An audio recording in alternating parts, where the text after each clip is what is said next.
ಎಲ್ಲರಿಗೂ ನಮಸ್ಕಾರ. Amitha's kitchen and life ಸ್ಟೈಲ್ಗೆ ಸ್ವಾಗತ. ಸ್ನೇಹಿತರೆ ನೋಡಿ, ಇಲ್ಲಿ ಶ್ರೀ ರಾಜೇಶ್ವರಿ ಫಾರ್ಮ್ಸ್ ಬೆಂಗಳೂರು ಇವರ ಫಾರ್ಮ್ಸಲ್ಲಿ ಬೆಳೆದಂಥ ಆಲ್ಫಾನ್ಸ್ ಮ್ಯಾಂಗೋವನ್ನು ನಮಗೆ ಗಿಫ್ಟಾಗಿ ಕೊಟ್ಟಿದ್ದಾರೆ. ತುಂಬಾ ರುಚಿಯಾದ ಒಂದು ಮಾವಿನ ಹಣ್ಣು. ಇದನ್ನು ಉಪಯೋಗಿಸಿಕೊಂಡು ಕೆಲವೊಂದು ರೆಸಿಪಿಯನ್ನು ಮಾಡ್ತೇನೆ. ಹಾಗಾದರೆ ಬನ್ನಿ ಅಮಿತಾಸ್ ಕಿಚನ್ಗೆ ಹೋಗೋ ರೆಸಿಪಿ ನೋಡಿಕೊಂಡು ಬರುವ. ನಾವು ಇವಾಗ ಫಸ್ಟಿಗೆ ಕನಕ ರೆಡಿ ಮಾಡಿಕೊಳ್ಳುವ. ಇಲ್ಲಿ 1 ಕಪ್ಪಿನಷ್ಟು ಮೈದಾ ತಗೊಂಡಿದ್ದೇನೆ. ಮೈದಾವೇ ಒಳ್ಳೆಯದಾಗೋದು ಇದಕ್ಕೆ, ಗೋಧಿ ಹಿಟ್ಟಿಗಿಂತಲೂ. ಗೋಧಿ ಹಿಟ್ಟು ಬೇಕಾದರೆ ಉಪಯೋಗಿಸ್ಬೋದು. ಅದಕ್ಕೆ ಈಗ ಒಂದು ಚಿಡಿ ಕೆರಸಿನ ಹಾಕೋ, ಒಂದು ಸ್ವಲ್ಪ ಕಲ್ಲರ್ ಬರಲಿ. ರುಚಿಗಾಗುವಷ್ಟು ಒಂದು ಚಿಟಿಗೆ 1/4 ಚಮಚ ಉಪ್ಪು, ಉಗುರು ಬೆಚ್ಚಗಿನ ನೀರು, ಒಂದು ಸ್ವಲ್ಪ ಹೌದಾ ಅಲ್ಲಂತ ಬಿಸಿಯಾಗಿದೆ ಆ ನೀರನ್ನು ಸೇರಿಸ್ತಾ ಇದ್ದೇನೆ. ತಣ್ಣೀರು ಕೂಡ ಸೇರಿಸ್ಕೊಳ್ಬೋದು. ಸೇರಿಸಿಕೊಂಡು ಹಿಟ್ಟನ್ನು ಚೆನ್ನಾಗಿ ಕಲಸುವ. ಹಿಟ್ಟನ್ನು ನೋಡಿ ಈ ರೀತಿ ಕಲಸಿದ್ದೇನೆ. ಉಗುರು ಒಂದು ಸ್ವಲ್ಪ ಬಿಸಿ ನೀರನ್ನು ಹಾಕಿ ಇವಾಗ ಇದಕ್ಕೆ ತೆಂಗಿನೆಣ್ಣೆಯನ್ನು ಹಾಕ್ತಿದ್ದೇನೆ. ಹಾಕಿ ಒಮ್ಮೆ ಚೆನ್ನಾಗಿ ಕಲಸುವ.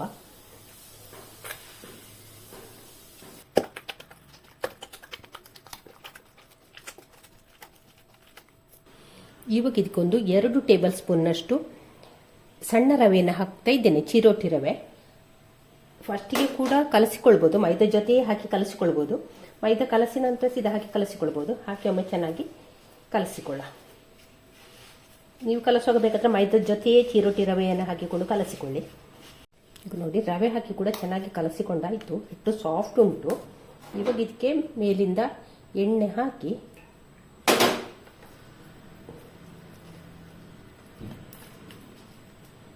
ನೋಡಿ ಈ ರೀತಿ ಬರಬೇಕು. ನೋಡಿ ಹೀಗೆ ಉದ್ದಕ್ಕೆ ನೂಲಿನ ರೀತಿ ಬರಬೇಕು.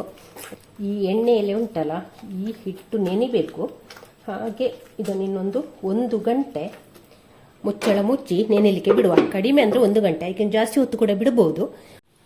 ಇವಾಗ ಅದರಿಂದ 2 ಮಾವಿನ ಹಣ್ಣು ತೆಗೊಂಡಿದ್ದೇನೆ. ಇದರ ಸಿಪ್ಪೆ ಎಲ್ಲ ತೆಗೆದು ಮಾವಿನ ಹಣ್ಣನ್ನು ಚಿಕ್ಕದಾಗಿ ಕಟ್ ಮಾಡಿಕೊಂಡು ತರ್ತೇನೆ. ಕಾಯನ್ನು ತುರಿದು ಹೀಗೆ ತಗೊಂಡಿದ್ದೇನೆ. ಇವಾಗ ಇದನ್ನು ಮಿಕ್ಸರ್ ಜಾರಿಗೆ ಹಾಕಿ ಗ್ರೈಂಡ್ ಮಾಡಿಕೊಳ್ಬೇಕು. ಕೊಬ್ಬರಿ ಆದರೆ ಕೊಬ್ಬರಿ ಕೂಡ ತಗೊಳ್ಬೋದು. ನನ್ನ ಹತ್ರ ಕೊಬ್ಬರಿ ಇರಲಿಲ್ಲ, ಹಾಗೆ ತೆಂಗಿನಕಾಯಿ ತಗೊಂಡಿದ್ದೇನೆ. ಇವಾಗ ಇದಕ್ಕೆ ಮುಚ್ಚಳ ಮುಚ್ಚಿ ರುಬ್ಬಿಕೊಂಡು ಬರುವ. ನೀರೇನು ಹಾಕೋದು ಬೇಡ, ಅಂತೆಯೇ ರುಬ್ಬಿಕೊಂಡು ಬರುವ.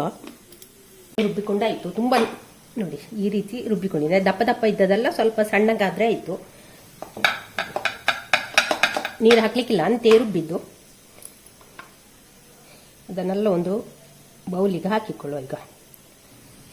ಇವಾಗ ಇಲ್ಲಿ ಶ್ರೀ ರಾಜೇಶ್ವರಿ ಫಾರ್ಮ್ಸ್ ಅವರ ಆಲ್ಫಾನ್ಸ್ ಮ್ಯಾಂಗೋವನ್ನು ಸಿಪ್ಪೆಲ್ಲ ತೆಗೆದು ಈ ರೀತಿ ಕಟ್ ಮಾಡಿಕೊಂಡಿದ್ದೇನೆ. ಒಳ್ಳೆ ಸ್ವೀಟ್ ಅಂದರೆ ಒಳ್ಳೆ ಸ್ವೀಟ್ ಉಂಟು. ಇವಾಗ ಇದನ್ನು ಮಿಕ್ಸರ್ ಜಾರಿಗೆ ಹಾಕಿ ಗ್ರೈಂಡ್ ಮಾಡಿಕೊಂಡು ಬರುವ. ಇವಾಗ ಗ್ರೈಂಡ್ ಮಾಡಿಕೊಂಡಂಥ ಮ್ಯಾಂಗೋವನ್ನು ಸೈಡ್ಗೆ ಇಟ್ಕೊಳ್ಳುವ. ಸ್ಟವ್ ಮೇಲೆ ಒಂದು ಕಡಾಯಿ ಎಣ್ಣೆ ಇಟ್ಟಿದ್ದೇನೆ. ಅದಕ್ಕೀಗ 1 ಟೇಬಲ್ ಸ್ಪೂನ್ ಅಷ್ಟು ತುಪ್ಪವನ್ನು ಹಾಕಿಕೊಳ್ಳುವ.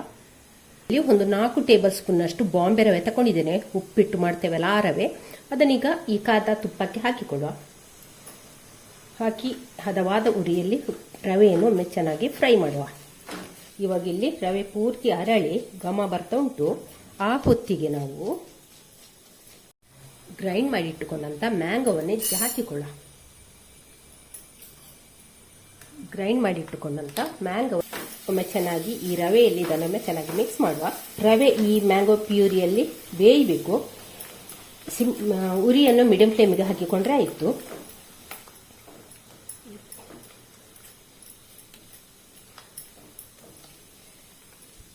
ರವೆಯಲ್ಲಿ ಮ್ಯಾಂಗೋವನ್ನು ಫ್ರೈ ಮಾಡೋದು ಒಂದು 2 ನಿಮಿಷ ಆಯಿತು. ಆನಂತರ ನಾವು ಇದಕ್ಕೆ ಗ್ರೈಂಡ್ ಮಾಡಿ ಇಟ್ಟುಕೊಂಡಂಥ ತೆಂಗಿನಕಾಯಿಯನ್ನು ಸೇರಿಸಿಕೊಳ್ಳ.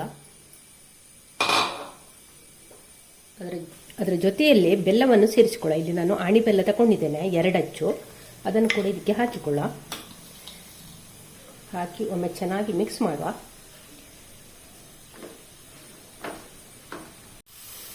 ಇವಾಗ ನೋಡಿ ಬೆಲ್ಲ ಎಲ್ಲ ಕರಗ್ತಾ ಬಂತು.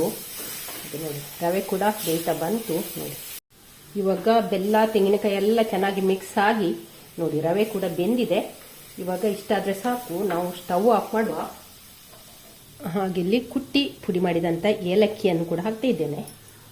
ಹಾಕಿ ಒಮ್ಮೆ ಚೆನ್ನಾಗಿ ಮಿಕ್ಸ್ ಮಾಡುವ. ಸ್ಟವ್ ಆಫ್ ಮಾಡಿದ್ದೇನೆ. ಇನ್ನು ಇದನ್ನು ಪೂರ್ತಿ ತಣ್ಣಗಾಗಲಿಕ್ಕೆ ಬಿಡುವ.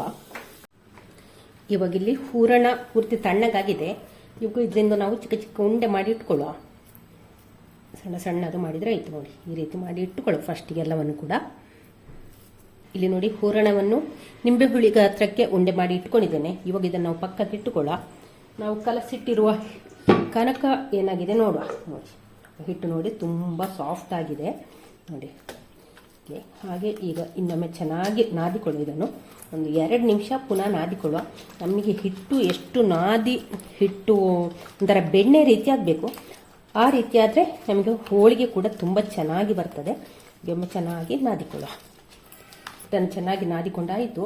ನಾದಿಕೊಂಡ ನಂತರ ಚೆನ್ನಾಗಿ ಒಮ್ಮೆ ನಾವು ಕನಕವನ್ನು ಕೂಡ ನಿಂಬೆ ಹುಳಿ ಗಾತ್ರದಷ್ಟಕ್ಕೆ ಆವಾಗ ಉಂಡೆ ಮಾಡಿದ್ದೇವಲ್ಲ ಅದೇ ರೀತಿ ಇದನ್ನು ಕೂಡ ಹೀಗೆ ಉಂಡೆ ಮಾಡಿ ಇಟ್ಟುಕೊಳ್ಳು. ಫಸ್ಟಿಗೆ ಎಲ್ಲವನ್ನು ಕೂಡ ಹೀಗೆ ಮಾಡಿ, ಈಗ ನೋಡಿ ಹೀಗೆ ಮಾಡಿದರೆ ಹೀಗೆ ಕಟ್ ಮಾಡಿಕೊಂಡ್ರೆ ಆಯ್ತು ನೋಡಿ. ಹೀಗೆ ಕಟ್ ಮಾಡಿಕೊಂಡು ಎಲ್ಲವನ್ನು ಕೂಡ ಈ ಹದಕ್ಕೆ ಮಾಡಿ ಇಟ್ಟುಕೊಳ್ಳುವ. ಕನಕವನ್ನು ಕೂಡ ಈ ರೀತಿ ಮಾಡಿಕೊಂಡು ಉಂಟಲ್ಲ ನಮಗೆ ಹೋಳಿಗೆ ಮಾಡಲಿಕ್ಕೆ ತುಂಬ ಸುಲಭ ಆಗ್ತದೆ ನೋಡಿ. ಎಲ್ಲವನ್ನು ಹೀಗೆ ಮಾಡಿ ಕಟ್ ಮಾಡಿ ಇಟ್ಕೊಂಡ್ರೆ ಆಯಿತು. ಇಲ್ಲಿ ನಮ್ಮದು ಹೂರಣ ಕೂಡ ರೆಡಿ ಆಯಿತು, ಹಾಗೆ ಕನಕ ಕೂಡ ರೆಡಿಯಾಗಿದೆ. ಹೂರಣಕ್ಕಿಂತ ಸ್ವಲ್ಪ ಕಡಿಮೆ ಹಿಟ್ಟು ತಗೊಂಡು ಇಲ್ಲಿ ಕನಕವನ್ನು ಕೂಡ ಹೀಗೆ ಉಂಡೆ ಮಾಡಿ ಇಟ್ಕೊಳ್ಳುವ. ಇನ್ನಿದನ್ನು ನಾವು ಇಲ್ಲಿ ಇವಾಗ ಒಂದು ಬಟರ್ ಪೇಪರ್ ತಗೊಂಡಿದ್ದೇನೆ. ಅದಕ್ಕೆ ಈಗ ಒಂದು ಸ್ವಲ್ಪ ತುಪ್ಪವನ್ನು ಹಾಕಿಕೊಳ್ಳ.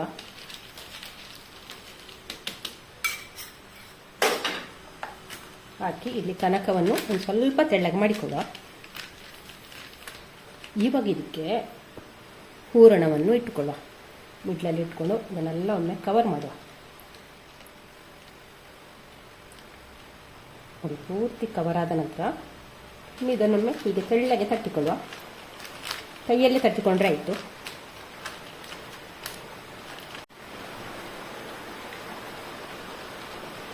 ನೋಡಿ ಈ ರೀತಿ ತಟ್ಟಿಕೊಂಡಿದ್ದೇನೆ ನೋಡಿ, ತೆಳ್ಳಗೆ ತಟ್ಟಿಕೊಂಡಿದ್ದೇನೆ.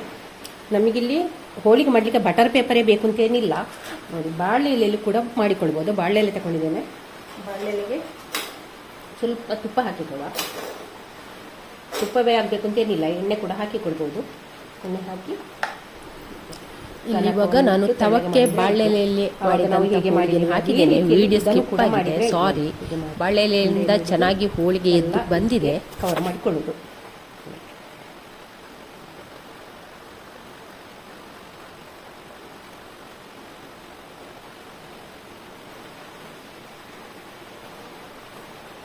ನೋಡಿ ಈ ರೀತಿ ಕವರ್ ಮಾಡಿ ನಂತರ ತಟ್ಟಿಕೊಂಡ್ರೆ ಆಯ್ತು ನೋಡಿ. ಹೀಗೆ ಇದನ್ನು ಕೂಡ ಹೀಗೆ ತೆಳ್ಳಗೆ ತಟ್ಟಿಕೊಳ್ಳ.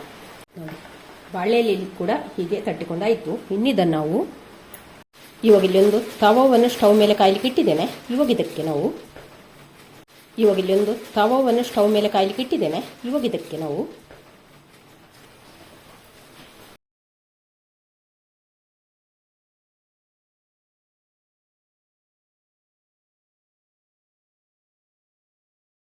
ಇವಾಗ ನೋಡಿ ಒಂದು ಸೈಡ್ ಫ್ರೈ ಆದ ನಂತರ ಇವಾಗ ಇದನ್ನು ನಾವು ಮಗುಚಿ ಹಾಕಿಕೊಳ್ಳ. ಹದವಾದ ಉರಿಯಲ್ಲಿಟ್ಟು ಫ್ರೈ ಮಾಡಿಕೊಂಡ್ರೆ ಆಯಿತು. ಉಬ್ತದೆ ನೋಡಿ. ನೋಡಿ ನೋಡಿ ಪೂರಿ ಥರ ಈ ರೀತಿ ಉಬ್ಬಬೇಕು ನೋಡಿ. ಇಲ್ಲಿ ನೋಡಿ ಎಷ್ಟು ಚೆನ್ನಾಗಿ ಉಬ್ಬಿದೆ ಅಂತ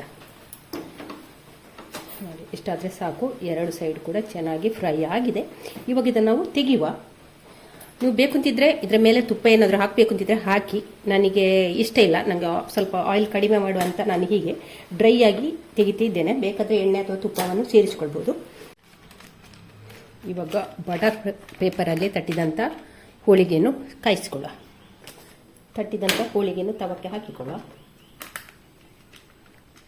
ಹಾಕಿ ನೀಟಾಗಿ ಬಿಡಿಸ್ಕೊಂಡ್ರೆ ಆಯಿತು. ಇವಾಗ 2 ಸೈಡನ್ನು ಸಹ ಫ್ರೈ ಮಾಡಿಕೊಂಡ್ರೆ ಆಯಿತು. ಒಂದು ಸೈಡ್ ಒಂದು ಸ್ವಲ್ಪ ಫ್ರೈ ಆದ ನಂತರ ಇದನ್ನು ಮಗುಚಿ ಹಾಕಿಕೊಂಡ್ರೆ ಆಯಿತು. ಬೇಕಾದರೆ ಮೇಲೆ ತುಪ್ಪ ಎಣ್ಣೆ ಏನನ್ನು ಬೇಕಾದ್ರೂ ಹಾಕ್ಬೋದು. ನಾನು ಏನನ್ನು ಸಹ ಹಾಕೋದಿಲ್ಲ. ನಾವು ಕಲಸುವಾಗ ಸಹ ತುಂಬ ಎಣ್ಣೆ ಹಾಕಿದ್ದೇವಲ್ಲ, ಹಾಗಾಗಿ ಏನು ಬೇಡ.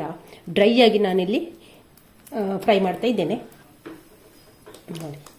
ಇದು ಕೂಡ ನೋಡಿ ಹೀಗೆ ಉಬ್ಬಿ ಬಂದಿದೆ ನೋಡಿ. ಹದವಾದ ಉರಿಯಲ್ಲಿ 2 ಸೈಡು ಕೂಡ ಹೀಗೆ ಫ್ರೈ ಮಾಡಿ ತೆಗೆದ್ರೆ ಆಯಿತು. ಹೀಗೆ ನೋಡಿ ಹೊಂಬಣ್ಣ ಬರೋ ರೀತಿಯಲ್ಲಿ ಫ್ರೈ ಮಾಡಿ ತೆಗೆದ್ರೆ ಆಯಿತು. 2 ಸೈಡ್ ಕೂಡ ನೋಡಿ ಚೆನ್ನಾಗಿ ಬಂದಿದೆ ನೋಡಿ. ಹೀಗೆ ಎಲ್ಲ ಹೋಳಿಗೆಯನ್ನು ಕೂಡ ಮಾಡುವ. ಸ್ನೇಹಿತರೆ, ಈ ರೆಸಿಪಿ ನಿಮಗೆ ಇಷ್ಟ ಆದರೆ ಪ್ಲೀಸ್ ಒಂದು ಲೈಕ್ ಮಾಡಿ. ಹಾಗೆ ನಿಮ್ಮ ಫ್ಯಾಮಿಲಿ ಫ್ರೆಂಡ್ಸ್ಗಳಿಗೆಲ್ಲ ಶೇರ್ ಮಾಡಿ. ಚಾನಲ್ಗೆ ಯಾರಾದರೂ ಹೊಸಬ್ರಿದ್ರೆ ಪ್ಲೀಸ್ ಸಬ್ಸ್ಕ್ರೈಬ್ ಮಾಡಿಕೊಂಡು ಚಾನಲನ್ನು ನೋಡಿ. ಹಾಗಾದ್ರೆ ನಾಳೆ ಹೊಸ ಬ್ಲಾಗ್ ಅಥವಾ ರೆಸಿಪಿ ಸಿಗೋಣ. ಅಲ್ಲಿವರೆಗೆ take care, bye bye. Thank you ಸ್ನೇಹಿತರೆ.